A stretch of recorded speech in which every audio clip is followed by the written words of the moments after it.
Por esta zona de Roncesvalles pasaban, a partir del año 1000, riadas de peregrinos procedentes de todos los reinos cristianos de Europa. Venían a postrarse ante los restos del apóstol Santiago. Eran el cordón umbilical que unía el norte de España, el norte de la península, con el resto de la cristiandad y con el papado. Con ellos, con los peregrinos, venían los artesanos que traían ya el saber del románico. Empezaron por Navarra, pero también empezaron por el norte de Aragón.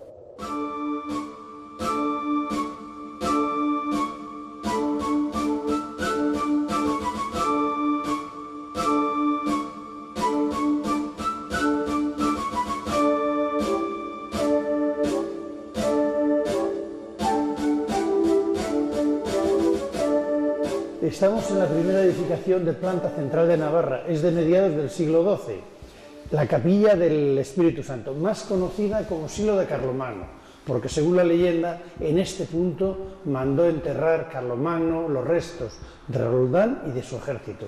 En realidad se trata, en su parte inferior, de una cripta para entierro de los peregrinos que fallecían en el hospital, que era una de las principales infraestructuras de Roncesvalles.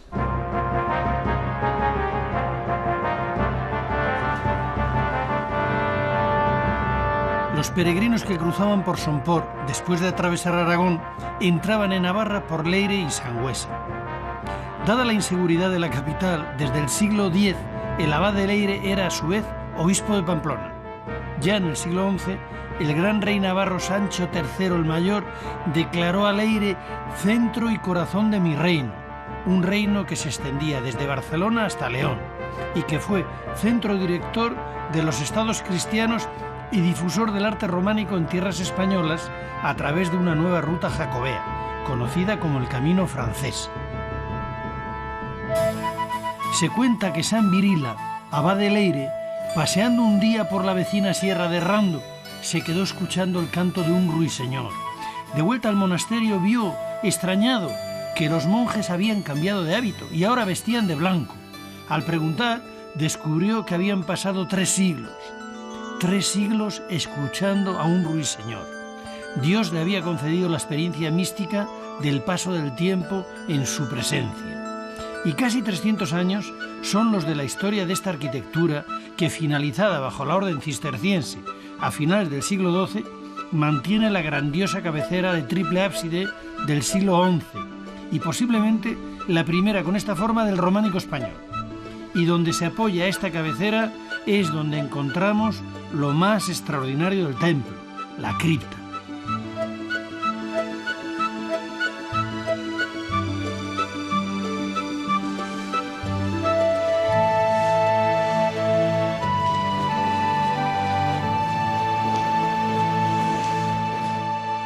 El maestro que construye esta cripta de Leire a principios del siglo XI es un genio de la arquitectura.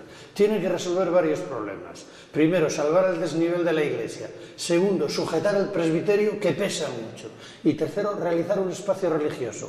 Y además expresa de una manera clarísima el enorme peso del presbiterio, pero aligera los capiteles, el apoyo de los capiteles, para expresar que la iglesia, la cripta, podía continuar hacia abajo. Es modernísima en su factura. Los capiteles que ven son absolutamente geométricos y podría haberlos trazado cualquier escultor del siglo XX o XXI. Por ejemplo, Picasso.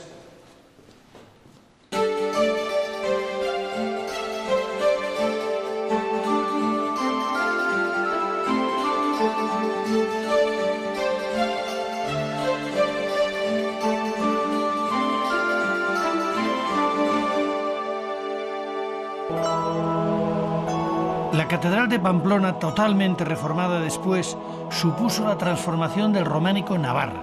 La influencia francesa del camino aquí fue de ida y vuelta, pues su artífice fue el gran maestro Esteban, que vino de Compostela a principios del siglo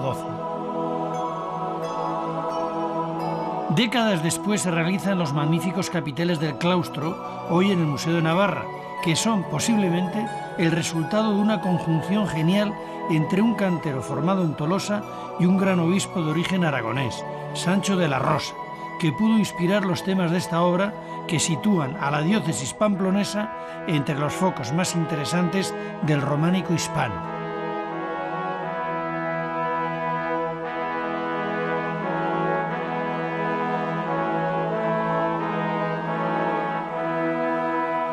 También en el Museo de Navarra se encuentra la arqueta de Leire, procedente de la Córdoba califal y fechada en el año 1005. Hoy es uno de los más importantes marfiles hispanoárabes que conservamos.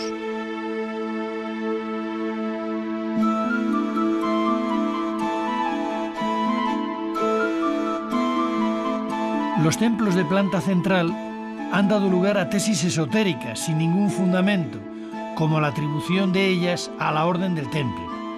Santa María de Unate sigue la tradición que desde la antigüedad ligó estas formas circulares a funciones de carácter funerario y que el Camino de Santiago reproduce al servicio de los peregrinos. Esta sorprendente y encantadora iglesia de Santa María de Unate recogía a los peregrinos que venían desde Jaca, antes de encontrarse en Puente la Reina con los que venían de Roncesvalles. Era un lugar de servicios a los peregrinos. Había hospedería, había hospital y era un ámbito de enterramiento. Por eso la planta recuerda a la del Santo Sepulcro de Jerusalén, por su planta octogonal. El ábside también es octogonal y está rematado con unos arcos de arista muy rotundos y representa un poco el mundo terrenal, así como la iglesia, la gran bóveda, sustentada también por arcos muy apuntados, nos quiere referir al mundo celestial que nos espera.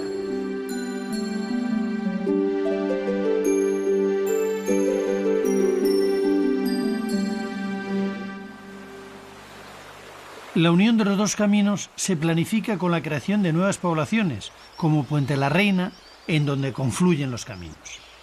El camino se desvió para que pasara por la nueva ciudad de Estella, creada frente a la antigua aldea de Lizarra y repoblada en gran parte por francos a finales del siglo XI. Y así nació uno de los grandes focos del románico en Navarra, con edificios tan excepcionales como el Palacio Real.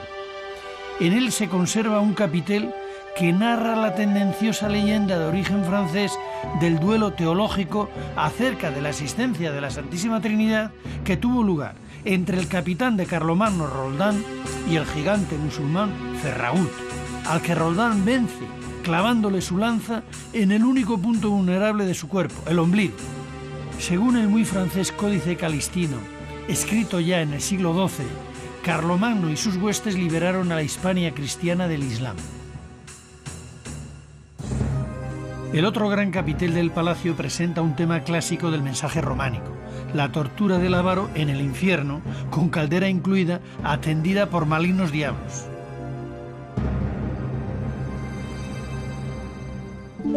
El Palacio de los Reyes está situado en la Rúa de los Peregrinos, junto a la iglesia de San Pedro, de ahí San Pedro de la Rúa, una construcción tardorrománica de finales del siglo XII y comienzos del XIII que conserva la portada, el gran triple ábside de tambor y, sobre todo, el magnífico claustro que despliega en sus capiteles todo un programa evangélico con la vida de Cristo y de sus apóstoles.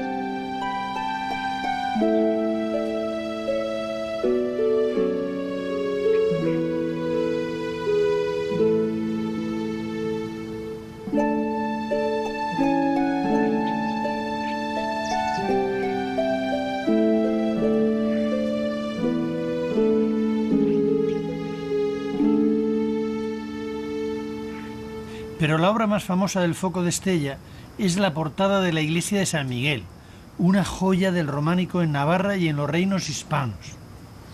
Don Javier, el nombre de la rosa popularizó las portadas románicas. ¿Qué aportan y qué aportan estas de Navarra? Las portadas románicas estaban pensadas para los espectadores de su tiempo. Aquí estamos delante de una gran plaza en la que se reunían los habitantes del propio barrio, se reunían gentes procedentes de Navarra, otros que habían venido a poblar esta ciudad de fuera y por supuesto los peregrinos que iban camino de Santiago.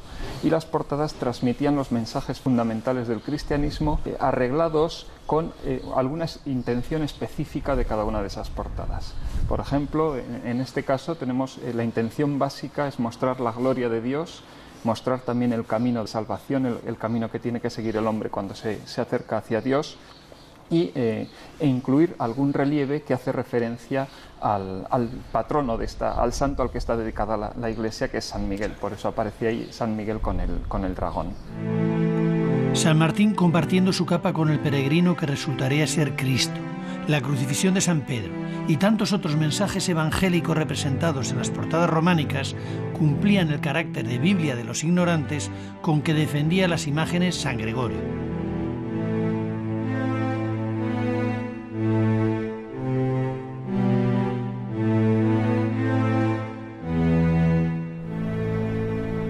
A 4 kilómetros de Estella, a la sombra del pico Montejurra, se encuentra Santa María de Irache, un monasterio de origen benedictino situado en el camino antes de la creación de Estella.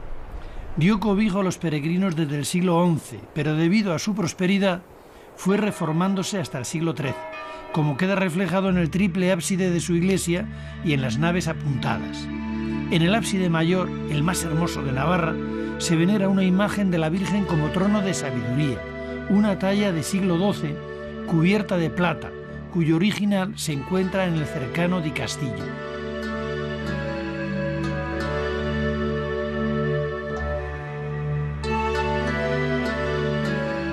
La cúpula, que sustituyó la románica durante el Renacimiento, se sostiene simbólicamente en los 4 evangelistas que, como dice San Ireneo, son columna y fundamento de la Iglesia.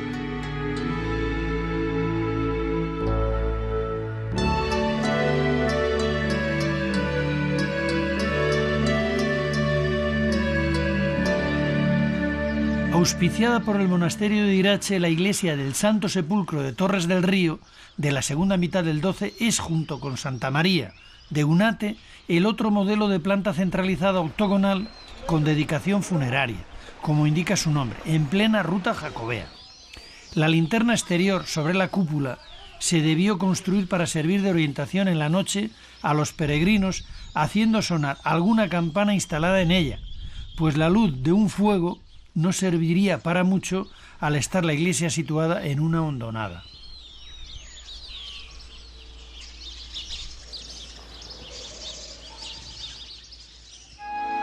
La composición circular de esta iglesia dirige nuestra mirada hacia lo alto, para encontrarnos con una excepcional bóveda de arcos de arista que no se cruzan en el centro. En palabras de Honorio de Autun, escritas en el siglo XII, estas bóvedas son el símbolo de la perfección que solo se alcanza en el cielo. Los temas de sus capiteles aluden a la función funeraria de la Iglesia, como el descendimiento o la resurrección de Cristo, además de otros símbolos de la lucha contra el pecado.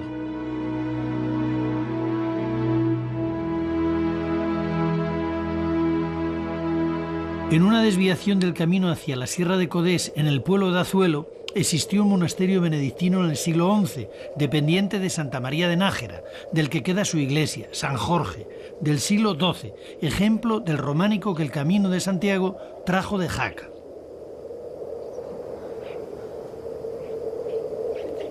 Cerca de Aguilar de Codés, en este mismo valle, se encuentra aislada en el campo la ermita de San Bartolomé, que conserva un excelente crismón con una inscripción del Apocalipsis, en buena letra del siglo XII, que dice: «Él es digno, el Cordero degollado, de recibir poder, riqueza, sabiduría, fuerza, gloria y alabanza».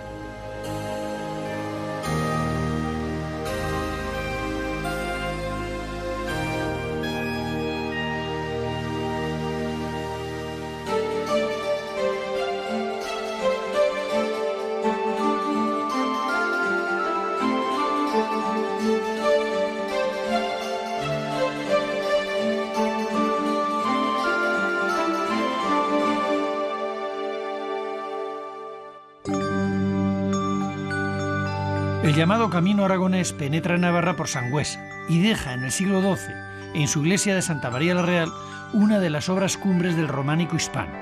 La portada meridional del templo, en la que su escultura cuenta el resultado definitivo del juicio final, está presidida por un Cristo Majestad, con representación del pecado, como el de la lujuria, de los elegidos en armoniosa espera y de los condenados que van cayendo a un infierno siniestro.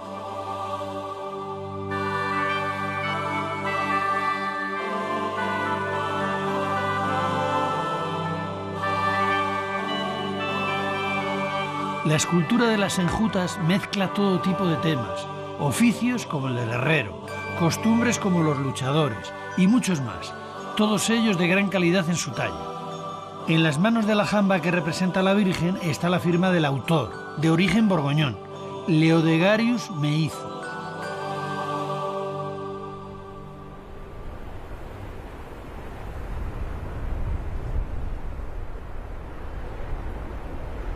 Una ruta alternativa del camino por Navarra es la que cruza la Valdorba. En el paso previo, al pie de la Sierra de Ujue, la iglesia parroquial del siglo XII de San Martín de Uns es de una sola nave y tiene el característico ábside semicircular de triple ventana. Conserva además una interesante pila bautismal con una naturalista representación de la Virgen dando de mamar al niño.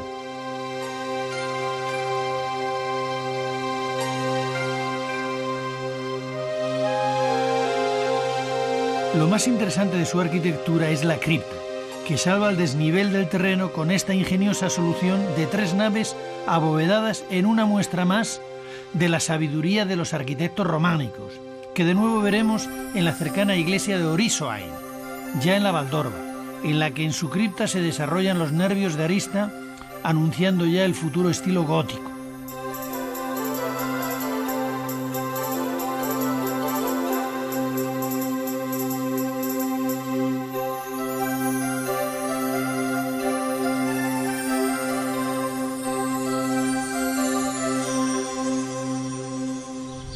Junto a Orisoain está la ermita del Cristo de Catalain, en Garinoain. Es lo que queda de un antiguo monasterio del siglo XIII dependiente de Roncesvalles. Es una construcción sencilla, de un románico rural muy reconstruido, que conserva una digna escultura, especialmente en su portada, de factura muy rudimentaria, aunque inspirada en modelos tan destacados como la misma Catedral de Pamplona.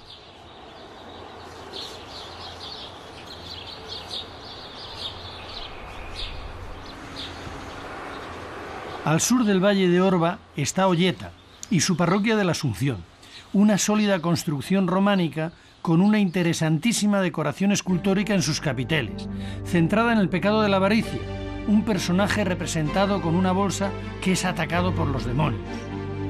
El avaro era especialmente condenado por la Iglesia, pues el peregrino necesitado, cosa muy normal, era su víctima propiciatoria.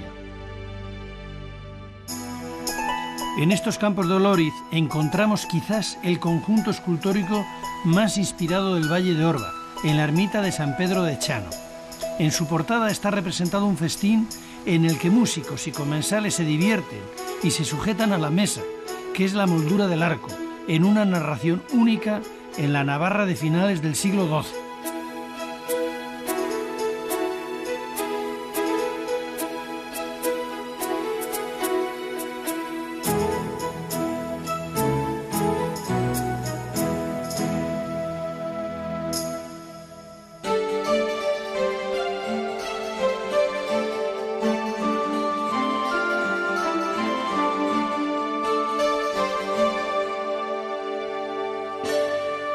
Situada al margen de las grandes rutas del Camino de Santiago, la iglesia de San Martín de Artaiz es, sin embargo, otro ejemplo notable de la influencia de Jaca en Navarra. Su conjunto escultórico y la variedad de sus temas es uno de los más interesantes y mejor conservados del románico en Navarra de finales del siglo XII y principios del XIII.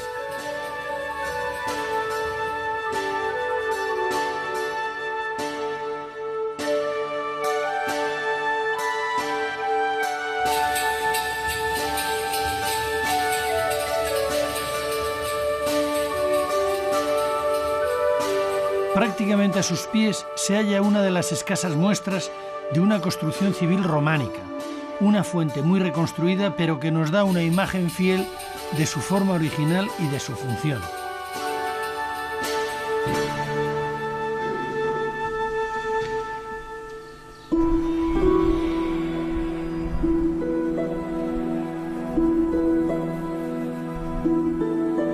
Aislada en el Valle de Arce, que va de Aoiz a Roncesvalles, y muy vinculada en su estilo al templo de Artaiz, la iglesia de la Concepción es un buen ejemplo de románico rural que quizás perteneció a un señorío feudal que extendiera sus dominios por los pueblos del entorno, de los que saldrían las manos para trabajar la piedra con técnicas no muy diferentes a las que utiliza el cantero Pello Iraizoz en su taller pamplonés para reproducir estelas funerarias con esos símbolos solares de origen pagano, previos incluso a los visigodos, que tanto han arraigado en el mundo mítico vasco.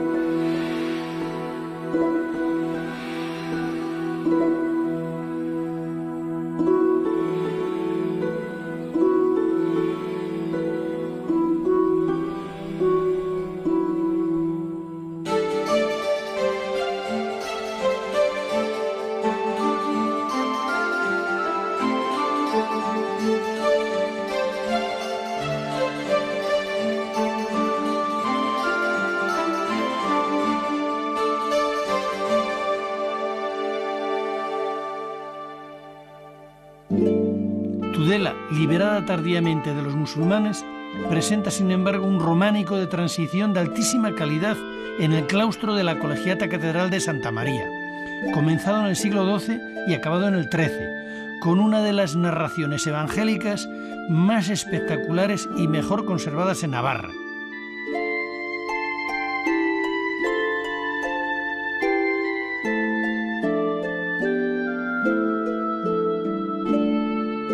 Temas tan significativos para el camino como el del peregrino de Maús, portando las enseñas del caminante, ya anuncia el final del románico por la manera tan naturalista que se presenta, o aún más acentuado el de la resurrección de Lázaro, en el que los familiares se tapan la nariz por el hedor que despide el recién resucitado.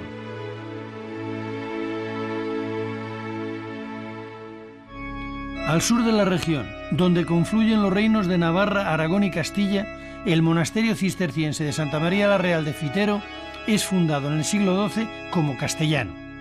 Hasta el año 1373 lo fue, entonces pasó a pertenecer a Navarra. Tras la desamortización, la iglesia abacial, de 3 naves y girola, pasó a ser parroquia de la localidad. La sala capitular es la única dependencia bien conservada de sus primeros años.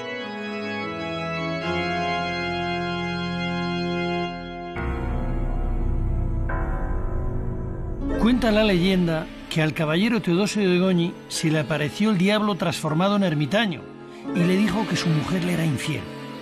Teodosio, en la penumbra de la noche, confundió a sus padres con su mujer y el presunto amante y asesinó a los progenitores. El horrible parricidio le condujo a una larga peregrinación de 7 años que terminó en la montaña de Aralar, donde venció a un dragón con la ayuda de San Miguel. Como agradecimiento fundó el monasterio de San Miguel in Excelsis. Esta leyenda ha convertido a Aralar en centro neurálgico del más remoto pasado del reino pamplonés, aunque los testimonios históricos no le otorguen tal honor. Pero como los mitos no atienden a razones, la fuerza de la leyenda se mantiene y se dice que aún se puede oír al dragón a través de este agujero. Volviendo a la realidad. En este espacio románico del siglo XII se encuentra un frontal de altar de esmalte y repujado, de principios del siglo XIII, que muestra una técnica propia de la perfección de Limoges, con influencias bizantinas y que constituye uno de los mejores esmaltes del románico hispano.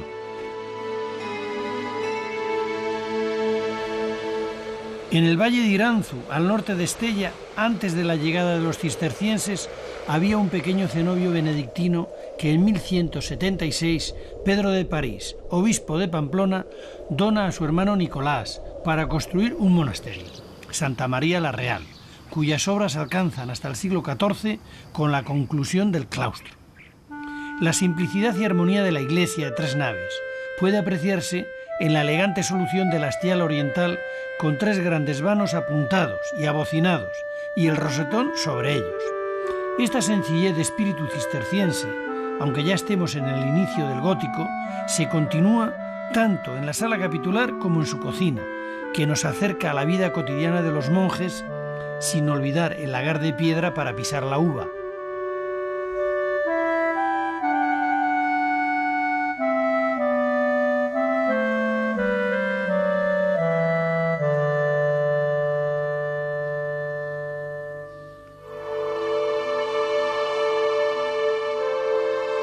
Fundado por el rey García Ramírez en 1150, Santa María la Real de la Oliva pasa en 1162 a depender filialmente del monasterio gascón de las Caldieu, junto a Fitero y el aragonés de Veruela. Pronto las donaciones reales y pontificias convertirán a la Oliva en el monasterio cisterciense más importante del reino. La sala capitular y el scriptorium muestran la extrema sobriedad decorativa que, siguiendo las normas de San Bernardo, prohibía todo aquello que distrajera el espíritu religioso del monje.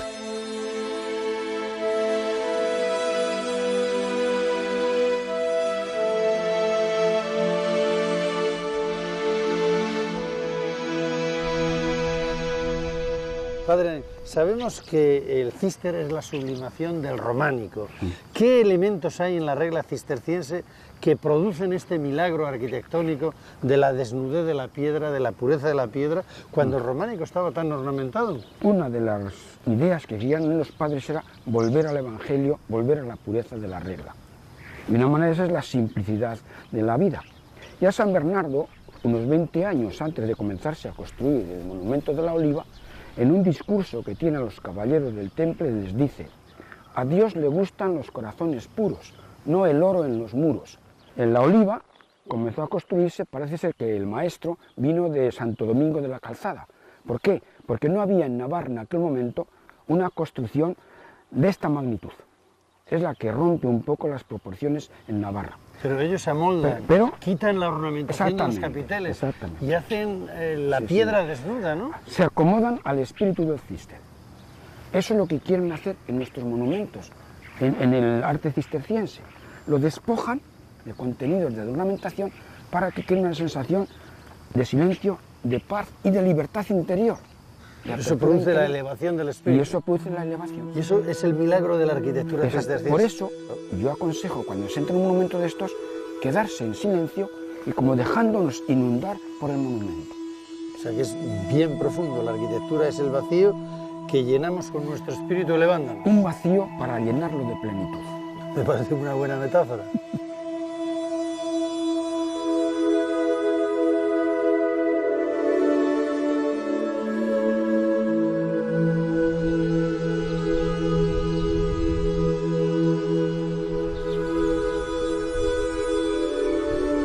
La espiritualidad de la regla de San Benito, a la que Sancho el Mayor abrió el camino de los reinos hispanos, dio lugar a un arte que unió a los pueblos de la Europa cristiana, el románico. Por Navarra pasaron aquellos peregrinos que, como dijo Goethe y el Consejo de Europa ha ratificado, hicieron Europa en el Camino de Santiago.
Por esta zona de Roncesvalles pasaban, a partir del año 1000, riadas de peregrinos procedentes de todos los reinos cristianos de Europa. Venían a postrarse ante los restos del apóstol Santiago.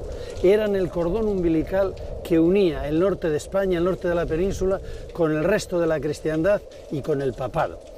Con ellos, con los peregrinos, venían los artesanos que traían ya el saber del románico. Empezaron por Navarra, pero también empezaron por el norte de Aragón.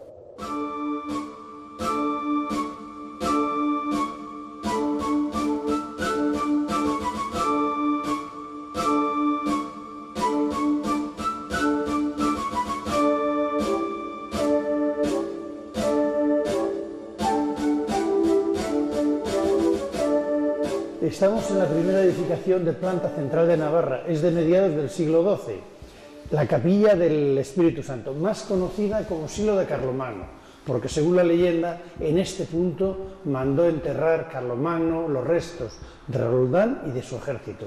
Y en realidad se trata, en su parte inferior, de una cripta para entierro de los peregrinos que fallecían en el hospital, que era una de las principales infraestructuras de Roncesvalles.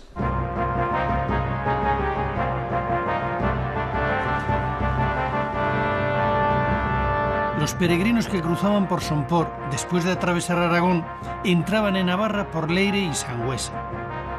Dada la inseguridad de la capital, desde el siglo X, el abad de Leire era a su vez obispo de Pamplona.